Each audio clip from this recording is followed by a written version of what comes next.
जळगाव जिल्ह्यातील बोदवड शहरात रस्त्याच्या दुरावस्थेमुळे नागरिकांमध्ये तीव्र संतापाची भावना निर्माण झाली आहे. अनेक वर्षांपासून रस्ते दुरुस्तीची आश्वासनं दिली जात असली तरी प्रत्यक्षात कोणती ठोस कारवाई होत नसल्याचा आरोप नागरिकांनी केला आहे.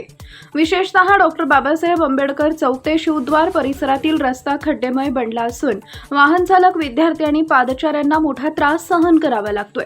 पावसाळ्यात या रस्त्यावरून प्रवास करणं अधिक धोकादायक बनल्याचं नागरिकांचं म्हणणं आहे. यापूर्वी स्थानिक नागरिक आणि सामाजिक कार्यकर्त्यांनी नगरपंचायत कार्यालयासमोर आंदोलन व उपोषण करून रस्ता दुरुस्तीची मागणी केली होती. त्यावेळी प्रशासनानं लेखी आश्वासन दिले होते, मात्र अद्याप काम सुरू झालेलं नाही. नागरिकांनी आता नगरपंचायत प्रशासनानं तत्काळ दखल घेऊन रस्त्याची कायमस्वरूपी दुरुस्ती करावी, अन्यथा तीव्र लोकशाही आंदोलन छेडण्याचा इशारा दिलाय. कॅमेरामनसह Vinod Pawar, Times of Maharashtra news, Bodwad, Jalgaon.